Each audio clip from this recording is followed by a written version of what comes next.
Part 1. The white wall horizon was gone. There was no sky, no land, no distance, just a solid, swirling wall of white that swallowed everything in sight.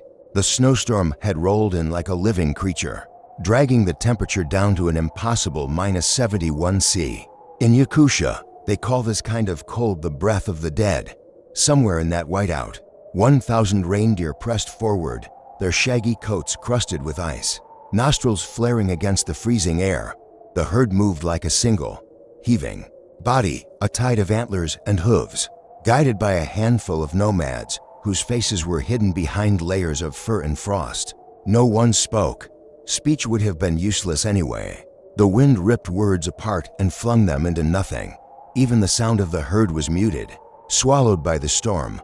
The only thing you could hear was the rasp of your own breath inside, the hood and the occasional crack of a whip, muffled by layers of wool. The lead herder, an old man named Mikhail, walked ahead of the sleds, his body leaning at an angle against the wind. At 70 years old, he had seen more storms than any of the younger men, trailing behind him, but even he couldn't remember one this bad. The snow was no longer just falling, it was flying sideways, a billion needles against skin. The reindeer kept their heads low, following the lead animals instinctively. If even one broke away, the storm would swallow it whole, and no one would find it until spring, if at all. Behind the herd, the sleds groaned under their loads, supplies, spare harnesses, and bundles of rawhide rope. The ropes were stiff with frost, but the nomads kept them ready. If the herd panicked, they'd have to lash them together fast or risk losing half the animals to the white wilderness. Hours passed in a blur of frozen eyelashes and burning lungs. The wind shifted direction 3 times, forcing the herders to adjust their route by instinct alone. There were no landmarks left to see, only the faint memory of the land beneath their feet. By midday, the temperature had dropped again. The storm carried a strange, metallic taste now, the sign that snow was turning to ice crystals sharp, enough to scrape bare skin. The herders pulled their fur collars higher, leaving only a thin slit for their eyes. The younger men's lashes froze together whenever they blinked. Mikhail raised a hand, signaling a halt. The herd bunched together, bodies pressed for warmth, steam rising from their nostrils in thick plumes. In weather like this, the reindeer themselves became a moving wall against the wind, and the herders would hide behind them for brief moments to steal warmth before pushing on. Somewhere far ahead, Mikhail knew, there was a patch of larch forest, the only real shelter for miles. But getting there meant crossing an open plain where the wind could drive the snow so hard it felt like sandpaper against your face. If they didn't reach that forest before nightfall, the storm would trap them in the open. At 71°C, that was a death sentence. The old man didn't waste time thinking about it. He stepped back into the wind, tugged the lead rope, and the reindeer surged forward again. In the storm, time stretched and folded, hours turning into a single long moment of white and cold. By the time the faint black smudge of the forest appeared through the blowing snow, the day was nearly gone, and the worst part of the storm was still ahead. Part of the break in the herd forest was still just a shadow in the distance when the storm made its move. It started with a shift in the wind, a sudden sideways gust that slammed into the herd like a wall. Snow rose from the ground in a swirling curtain, and visibility dropped from 3 meters to nothing. The reindeer panicked. The lead animals veered left, driven by instinct to find shelter in the storm's new direction. But those behind them didn't follow in a neat line. They splintered, crashing into each other, hooves churning through waist-deep drifts. The herd's unity, its lifeline in this kind of weather, was breaking. Mikhail's voice cut through the white, a deep, raw shout in a language older than the Russian roads that never reached this place. He didn't use the words so much as throw them into the wind like stones. The sound startled the nearest reindeer, making them slow for a moment. That was all he needed. The younger herders darted forward, their movements clumsy in the drifts.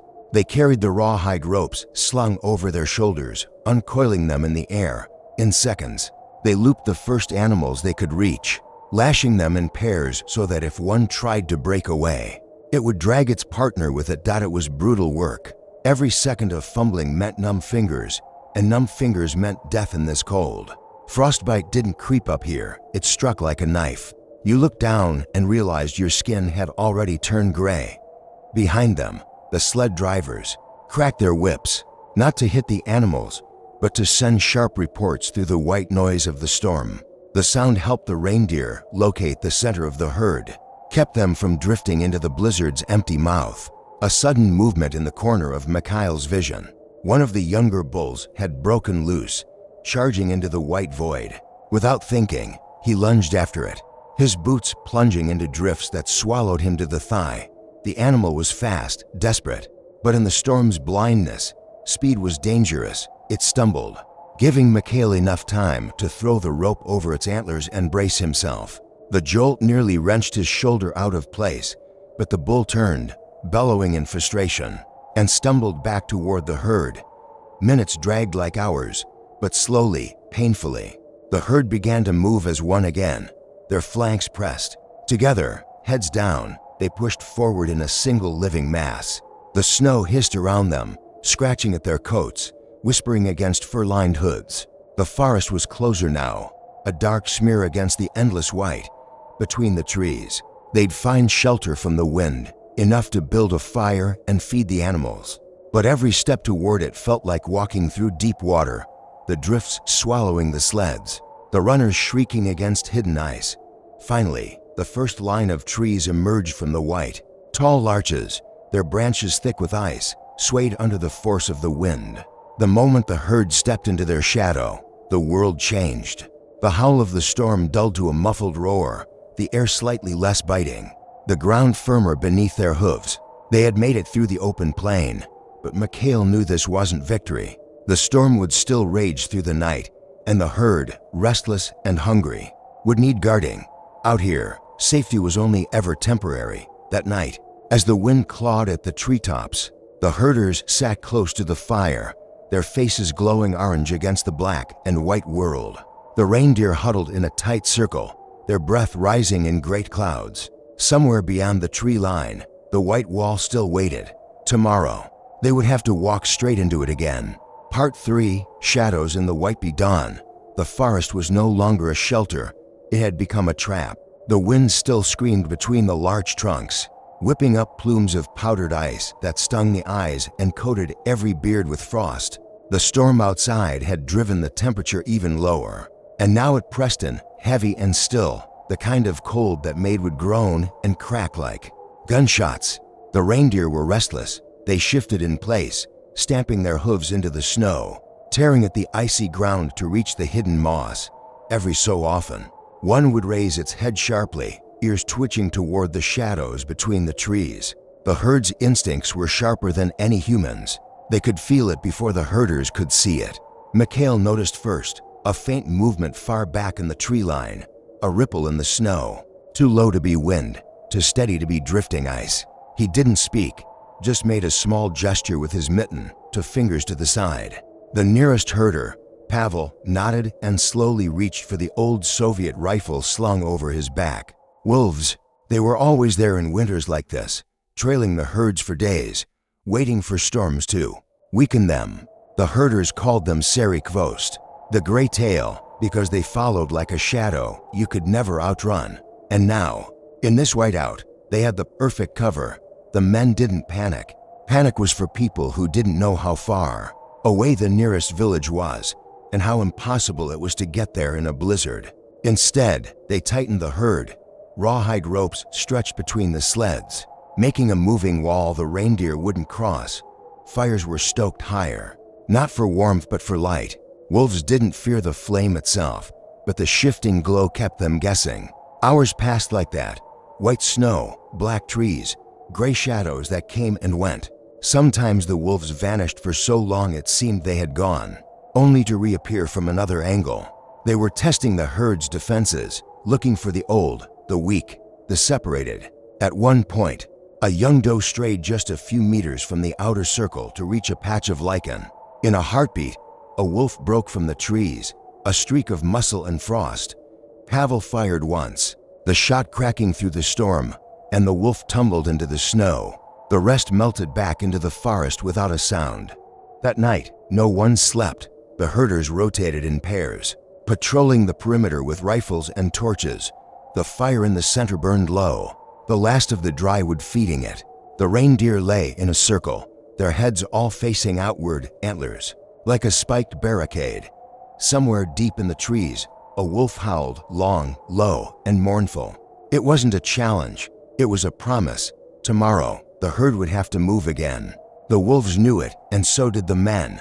In the open, the herd was faster, but the predators were tireless. The real battle hadn't even begun.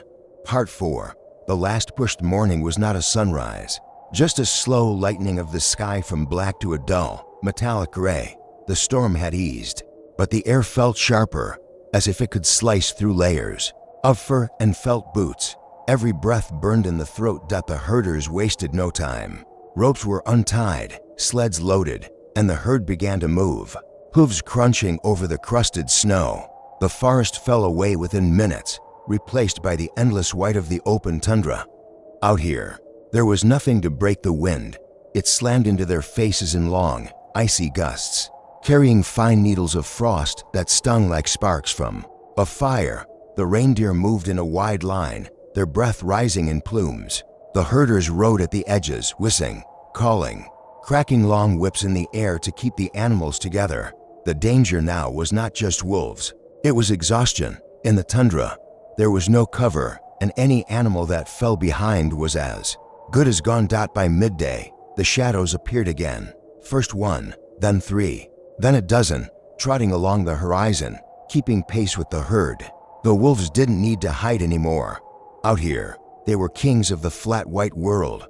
Mikhail rode to the front, scanning the distance. The nearest safe camp was still hours away, a low ridge with a natural windbreak, where they could build fires and rest, but they wouldn't reach it without a fight. The wolves had been waiting for this, the moment when fatigue dulled the herd's reflexes, when the reindeer stopped bounding and started plodding. The attack came sudden and silent. No warning howl this time, just a flash of movement on the right flank as 3 wolves darted in, jaws snapping at the haunches of the outermost deer. The reindeer bolted sideways, threatening to break the line. Pavel and another herder rode hard toward the breach, swinging their whips and shouting. One wolf turned at the last moment, leaping away, but another clung stubbornly, teeth flashing.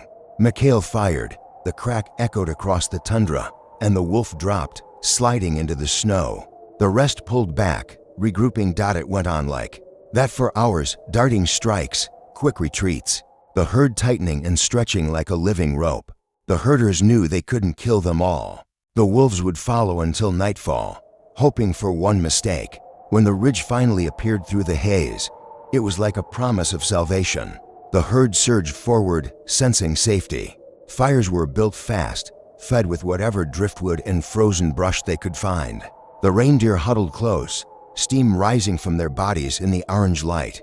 The wolves lingered at the edge of sight, black shapes against the dim horizon. They didn't come closer, not tonight. They had lost this battle, but in the frozen heart of Yakutia, winter is long and hunger is patient. For the herders, victory was never final. It was only borrowed time.